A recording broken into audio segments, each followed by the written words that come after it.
నమస్తే అండి. మేడం ఏంటి మేడం ప్రస్తుతం ఆంధ్ర రాష్ట్రానికి సంబంధించి కూటమి ప్రభుత్వం వచ్చి సుమారుగా ఒక సంవత్సర కాలం అయితే పూర్తయింది. సంవత్సర కాలం వ్యవధిలో సామాన్య ప్రజలకి ఏ విధమైన పరిపాలనా తీరుని అందజేస్తున్నారంటారు వీళ్ళు?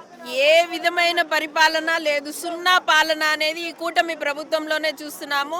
దానికి ఉదాహరణే బంగారుపాలెంలో మామిడి రైతుల కోసం జగన్మోహన్ రెడ్డి గారి పర్యటనని ఏ విధంగా ప్రభుత్వం కుటిల యత్నాలతో అడ్డుకుంటుందో ప్రజలందరూ గమనిస్తున్నారు. పోలీసు వారు ఎన్ని పన్నాగాలు పన్ని వారిని ఆపాలని చూసినా కానీ తండోపతండాలుగా వేల సంఖ్యలో ఇవాళ రైతులు తరలి వచ్చి జగన్మోహన్ రెడ్డి గారు వారికి మద్దతు పలకాలనుకున్నారు. కానీ ప్రజలు జగన్మోహన్ రెడ్డి గారికి మద్దతు పలుకుతూ ఇవాళ మహిళలందరూ కూడా రోడ్లనెక్కి జగన్మోహన్ రెడ్డి గారి కోసం కాచుకొని చూస్తున్న పరిస్థితి. మహిళలకి ఏ విధమైన హామీ గాని అమలు చేయకుండా అబద్ధపు వాగ్దానాలతో గద్దెనెక్కినటువంటి కూటమి ప్రభుత్వము జగన్మోహన్ రెడ్డి గారు చెప్పనివి అన్ని చేశారు. ఈ కూటమి ప్రభుత్వానికి ఓటేసి తప్పు పని చేశాము అని ప్రజలు చింతిస్తున్న తరుణం ఇవాళ చూస్తున్నాము. కాబట్టే జగన్మోహన్ రెడ్డి గారి మీద వారి వెనక వస్తున్నటువంటి జనాభిమానాన్ని ఆపలేకపోతున్న పోలీసు ప్రయత్నాన్ని పోలీసు వారు కూడా సహృదయంతో అర్థం చేసుకొని అభిమానులందరికీ జగన్మోహన్ రెడ్డి గారిని చూపించాల్సిందిగా మేమందరం వేడుకుంటున్నాం. జగన్మోహన్ రెడ్డి గారు ఇంతలా ప్రజల్లో మమేకం అవుతున్నారు. మరి ఒక దిక్కు పవన్ కళ్యాణ్ గారు చూస్తే ఈసారి అధికారంలోకి రానివ్వం, ఎలా అధికారంలోకి వస్తాను నేను చూస్తాననేసి మాట్లాడుతున్నారు కదా, దీన్ని ఎలా చూడొచ్చు? మాకెవ్వరి మాటలు అవసరం లేదండి, ప్రజలు మాతో ఉన్నారు. ప్రజాభిమానం జగన్మోహన్ రెడ్డి గారి మీద మెండుగా ఉంది అనే దానికి వారు వెళ్తున్న పర్యటనలు అన్ని కూడా ప్రజలు ఏ విధంగా సక్సెస్ చేస్తున్నారో అదే దానికి ఉదాహరణ.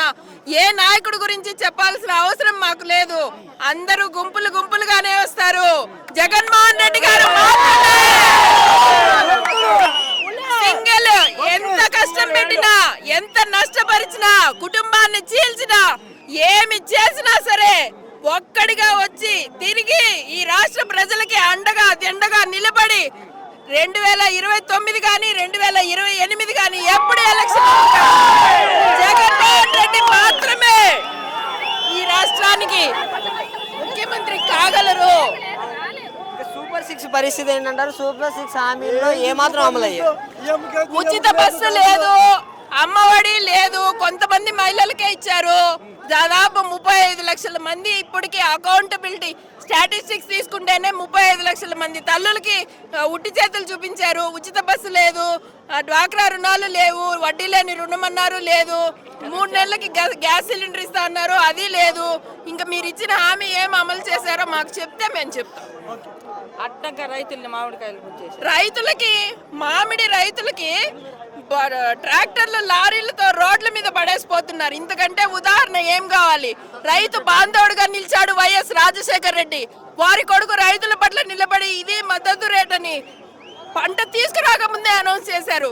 రోడ్ల మీదకి తీసుకొచ్చి కిందకు పోస్తుంటే కూడా ఇంతవరకు మద్దతు ధర పలకల. పక్క రాష్ట్రం కర్ణాటకలో 12 రూపాయలకి దగ్గరుండి కొనిపిస్తున్నారు. మీరేం చేస్తున్నారు ఇక్కడ?